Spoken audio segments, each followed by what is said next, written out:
Under the blue hush of a winter night, the prairie breathed in long aching silences. Snow fell in loose ribbons, catching the faint glimmer of a reluctant moon. The ranch sat against that vast emptiness, its fences stretching like skeletal arms, its barn door rattling in the wind as though it held a secret it could no longer bear.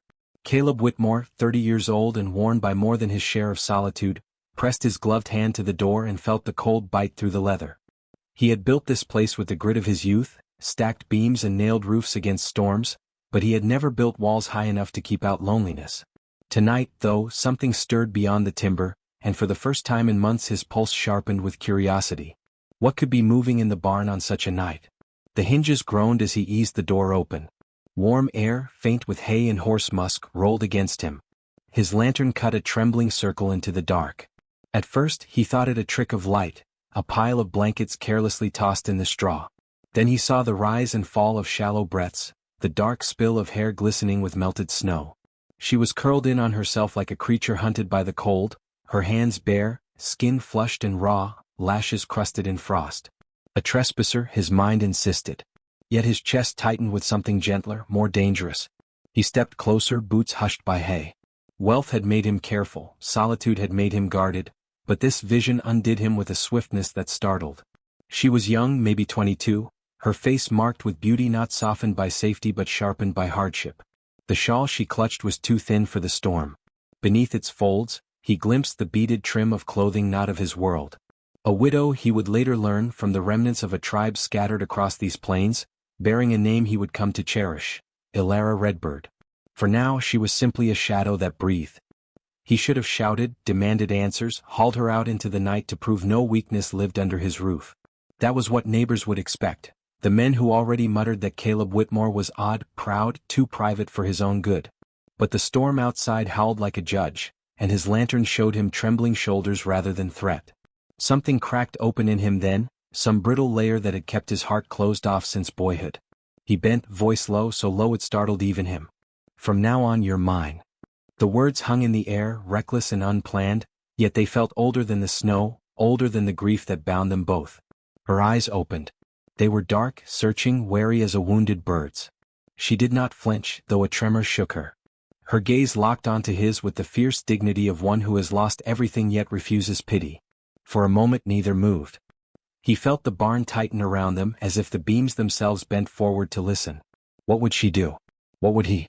By morning she sat in his kitchen, shoulders straight despite the weight of exhaustion. He had left bread on the table, coffee steaming in a chipped mug, but she touched neither. Instead she studied the window as though memorizing her way back to a world she had been forced from. Caleb leaned against the doorframe, arms folded, struck by how her silence filled the room heavier than words. He recognized that silence. It was kin to his own. He thought of his parents, both taken by fever when he was still half-grown, of the nights he had stood alone under the stars, swearing his ranch would rise from grief's ashes. And yet here he was, a man with land and cattle, with a house warm against blizzards, and still emptier than the barn she had slept in.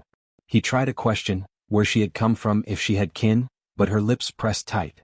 When she finally spoke, it was not to him but in sleep. That night, while tending the fire, he heard her whisper another man's name, soft and broken. Caleb turned away quickly, shame prickling under his skin.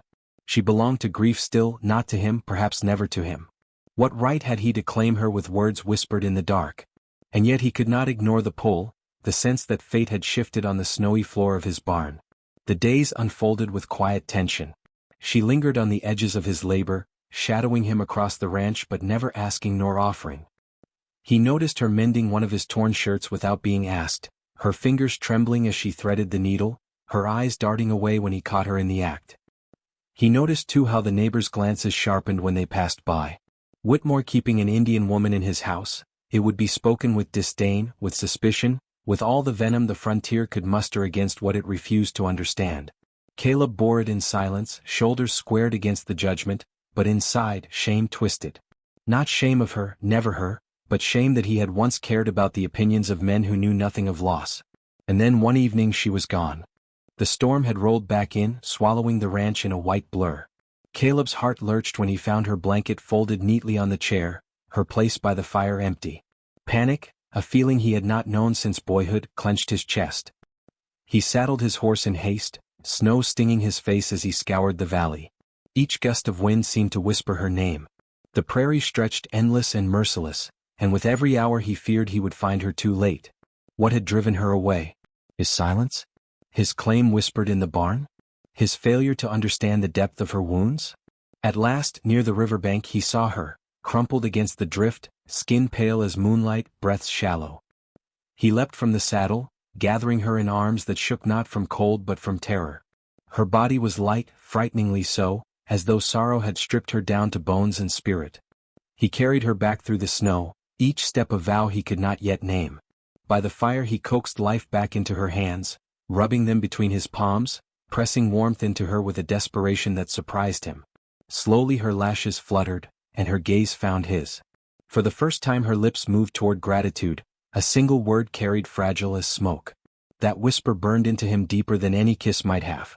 She had never been claimed by kindness, only by loss, and in that moment he swore to himself he would rewrite her story. But could he? The days that followed softened.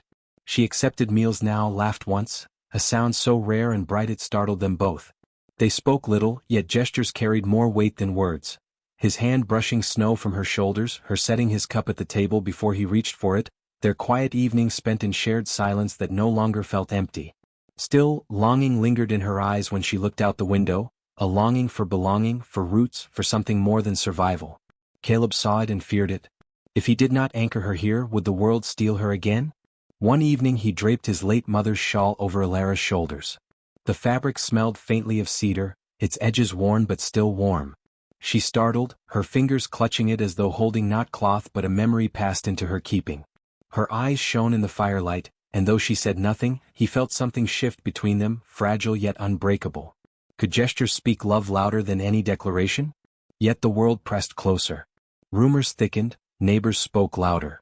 One even came to his gate, voice sharp with accusation. "You'll ruin your name for her, Whitmore." Caleb stood tall, the weight of choice heavy yet clear. "I'd rather lose my name than lose her." The words fell steady, unshaken, and in that moment he knew his path. When he finally asked her to be his wife, it was not in grandeur but in quiet certainty. No crowds witnessed, no priestly sermon echoed. Snow fell heavy, softening the world as they stood beneath an ancient oak, its branches bowed like a blessing. He looked at her, not as a possession but as a partner, and in her eyes he saw the reflection of his own loneliness transformed into something living, something whole. She pressed her forehead to his chest and whispered the words he had yearned for since that night in the barn. "Now I am home." Years later, the ranch bore not just cattle and fences but warmth. The air filled with laughter that once had no place here. Caleb and Alara walked hand in hand through fields no longer barren, the snow of memory softened by the spring of shared life. And if you, reader, ever find yourself in the quiet ache of solitude, remember, love is not claimed with whispers in the dark but proven in storms survived side by side. Somewhere within you may lie a barn, cold, empty, waiting. And perhaps, when the snow falls hardest, someone will arrive unexpected, carrying the fire you never knew you longed for. Listen close.